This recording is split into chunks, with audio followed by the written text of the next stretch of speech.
자식에게 다 주고 나면 효도 받을 줄 아셨죠? 그런데 왜 지금 전화기만 들여다보고 계십니까? 언제 자식이 연락할까? 언제 손주가 보고 싶다고 할까? 그렇게 하루 종일 기다리고만 계신가요? 평생 벌어서 자식 학원비, 자식 결혼자금, 자식 집 마련 보태주고 이제 좀 여유롭게 살아볼까 했더니 돌아오는 건 일주일에 한 번 의무적인 안부 전화 한 통. 그것도 5분을 못 넘깁니다. 여러분, 혹시 이런 생각 해보신 적 없으신가요? 내가 뭘 잘못한 걸까? 더 잘해줬어야 했나? 내가 부족한 부모였나? 아닙니다. 여러분은 부족하지 않았습니다. 오히려 너무 많이 주셨습니다. 너무 착하게 사셨습니다. 그래서 지금 이 지경이 된 겁니다. 여러분은 지금 착한 부모라는 이름의 감옥에 스스로를 가두고 계십니다. 그 감옥의 열쇠는 여러분 손에 있는데 왜 자식에게 그 열쇠를 맡기고 계신 겁니까? 저는 40대 아들입니다. 그리고 저희 부모님도 지금 여러분과 똑같은 모습으로 살고 계십니다. 그 모습을 보면서 저는 깨달았습니다. 우리 세대가 부모님께 저지른 가장 큰 죄가 무엇인지, 그건 바로 당연함이라는 이름의 폭력이었습니다. 오늘 이 시간만큼은 제가 여러분의 아들이자 딸이 되어 감히 말씀드리겠습니다.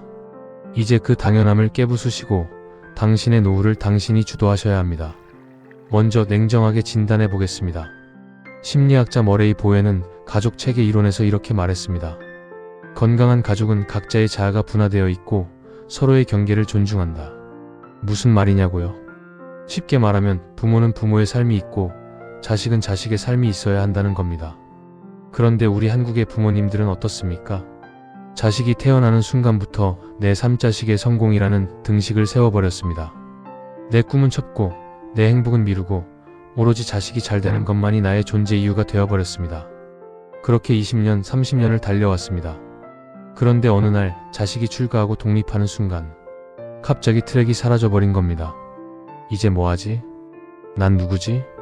내 인생은 뭐였지? 이걸 심리학에서는 공허한 둥지 증후군이라고 합니다. 자식이라는 존재 이유가 사라지면서 찾아오는 극심한 상실감과 우울감. 여기서 잠깐 화면을 멈추고 질문 하나 드리겠습니다. 여러분은 최근 일주일 동안 자식 생각 빼고 순수하게 나를 위해 한 일이 몇 가지나 되십니까? 만약 하나도 떠오르지 않으신다면 바로 이게 문제입니다. 여러분, 이게 당연한 겁니까? 아닙니다. 이건 처음부터 잘못된 설계였습니다. 자식은 여러분의 작품이 아닙니다. 여러분의 연장선도 아닙니다. 자식은 여러분과는 별개의 독립된 인격체입니다. 여러분이 사랑하고 도와줄 수는 있지만 여러분의 삶 자체가 되어서는 안 되는 겁니다. 그런데 우리는 이 경계를 무너뜨렸습니다. 자발적으로 사랑이라는 이름으로. 여기에는 우리 문화의 특수성도 한몫했습니다.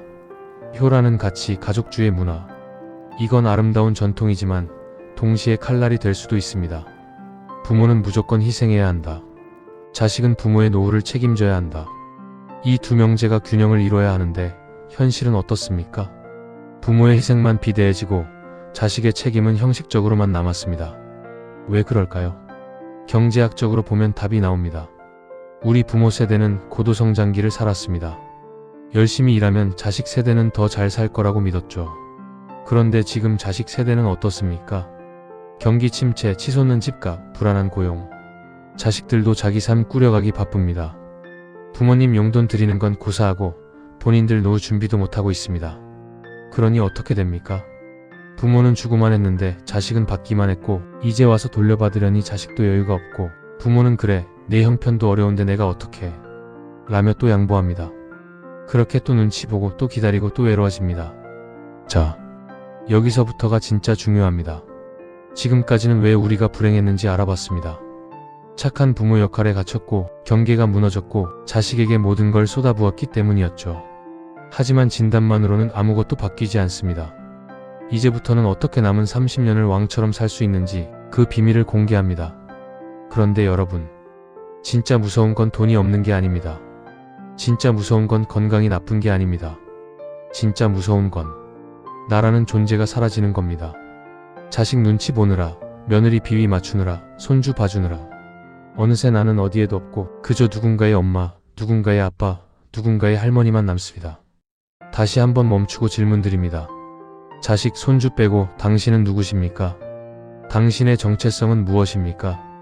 독일 철학자 쇼펜하우어는 이렇게 말했습니다.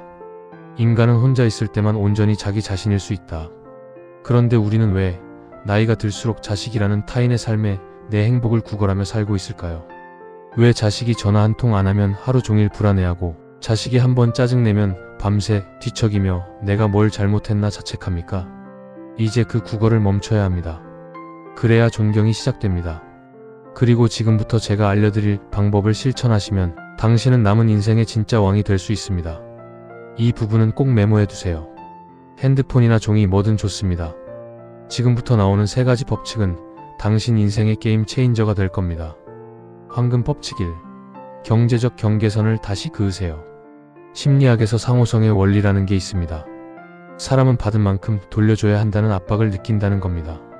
그런데 부모가 계속 주기만 하면 어떻게 될까요? 자식은 당연함에 익숙해집니다. 우리 부모는 원래 이런 분이야. 우리 엄마는 나한테 안 써도 돼. 이게 익숙해지면 존중이 사라집니다. 오늘부터 딱 한 가지만 약속하세요. 자식에게 당신의 통장 잔고를 다 보여주지 마세요. 엄마 돈 얼마 있어? 아직 좀 있어. 이 정도면 충분합니다. 그리고 그 돈으로 당신이 하고 싶었던 걸 하세요. 맛있는 거 드시고 여행도 가시고 취미도 즐기세요. 나중에 자식 줄 거 아껴야지. 이 생각 오늘로 끝내세요. 자식은 여러분의 재산을 물려받을 권리가 없습니다. 물려주는 건 당신의 선택이지 그들의 권리가 아닙니다. 여기 꼭 메모하세요.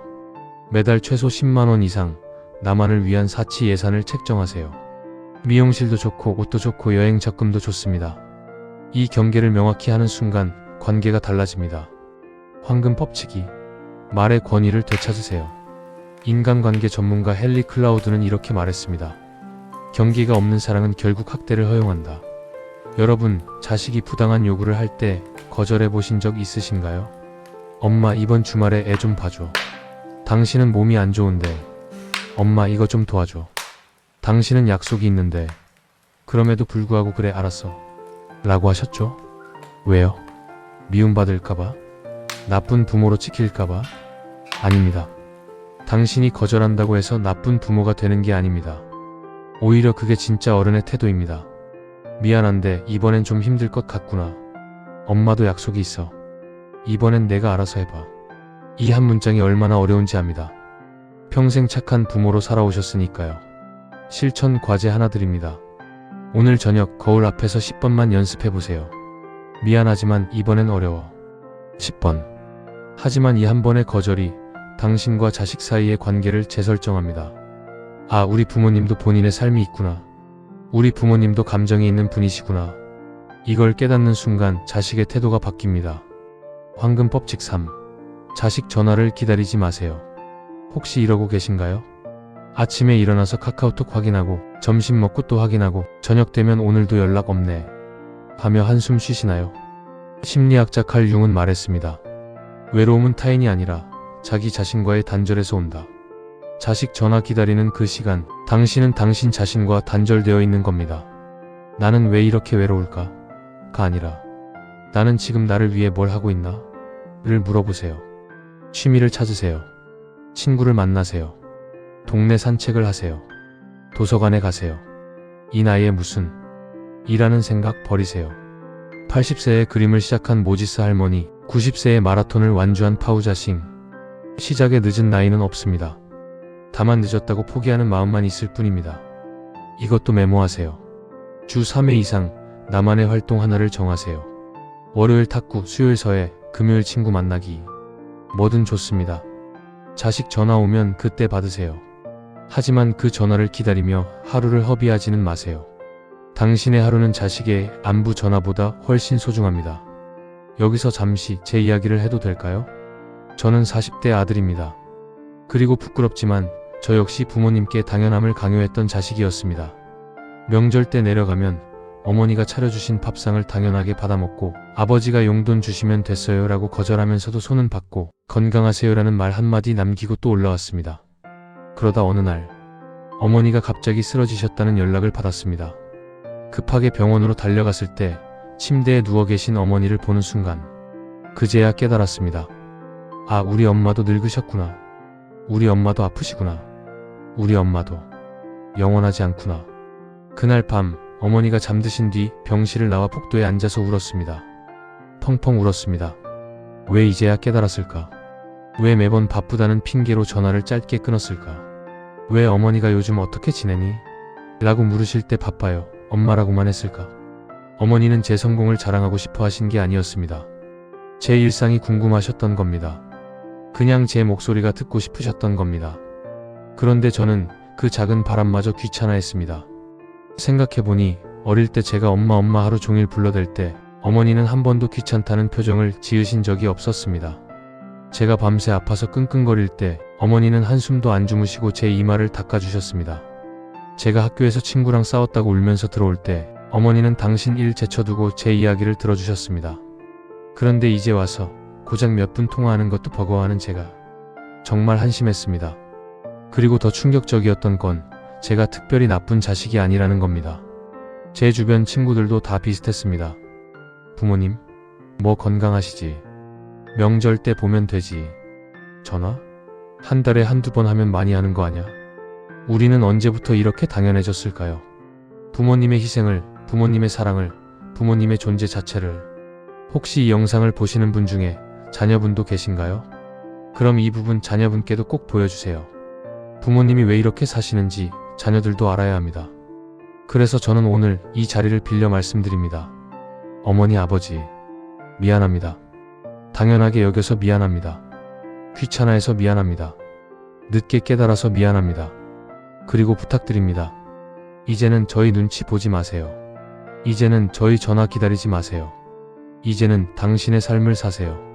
당신이 행복해야 저희도 마음이 편합니다. 당신이 당당해야 저희도 당신을 존경할 수 있습니다. 그러니 부디 남은 인생만큼은 당신의 주인공이 되어주세요. 자, 그럼 마지막으로 정리하겠습니다. 오늘부터 딱 3가지만 약속하세요. 실천 약속 1. 경제적 자립선을 지키세요. 자식에게 통장 잔고 공개하지 않기. 매달 본인을 위한 사치 예산 책정하기. 최소 10만 원 이상. 나중에 자식 주려고라는 생각 금지. 실천 약속 2. 거절의 기술을 익히세요. 힘들 때는 미안하지만 이번엔 어렵다 말하기. 자식의 부당한 요구에 맞서기. 내가 알아서 해봐라는 문장 연습하기. 실천 약속 3. 나를 위한 시간 확보하기. 주 3회 이상 나만의 활동 만들기. 취미, 운동, 모임 등. 자식 전화 기다리는 대신 먼저 친구에게 전화하기. 매일 아침 오늘 나는 나를 위해 뭘 할까? 질문하기. 여러분, 이 3가지가 어렵게 느껴지실 겁니다. 평생 그렇게 살지 않았으니까요. 하지만 기억하세요. 변화는 하루아침에 오지 않습니다. 하지만 오늘 씨앗을 심지 않으면 내일도 아무 꽃도 피지 않습니다. 오늘 딱 하나만이라도 시작하세요. 통장 정리든 거절 연습이든 취미 찾기든 그 작은 시작이 당신의 남은 30년을 바꿉니다. 당신의 70대, 80대는 쇠락의 시간이 아닙니다. 해방의 시간입니다. 자식 키우고 집안 꾸리고 생계 책임지던 그 무거운 짐을 내려놓고 이제는 진짜 나로 살 수 있는 시간입니다. 프랑스 작가 시몬 드 보부아르는 이렇게 말했습니다. 노년은 인생의 패러디가 아니다. 인생의 완성이다. 여러분의 노년이 패러디가 되지 않으려면 지금부터라도 주인공이 되셔야 합니다. 자식의 들러리가 아니라 당신 인생의 당당한 주연으로. 여러분, 아직 늦지 않았습니다. 오늘이 바로 그 시작입니다. 경제적 경계를 세우고 말의 권위를 되찾고 나만의 시간을 누리세요. 그러면 놀라운 일이 벌어집니다. 자식들이 달라집니다. 당신을 더 존중하게 됩니다. 왜냐하면 당신이 당신을 존중하기 시작했으니까요. 오늘 이 영상을 보신 여러분께 40대 아들로서 감히 부탁드립니다. 이제는 당당하게 사세요. 이제는 눈치 보지 마세요. 이제는 행복하세요. 그게 저희가 바라는 진짜 효도입니다. 마지막으로 한 가지만 더. 이 영상이 도움이 되셨다면 옆에 계신 친구분께도 공유해주세요. 우리 모두 함께 당당한 노후를 만들어 갑시다. 여러분의 행복한 노후를 진심으로 응원합니다. 감사합니다.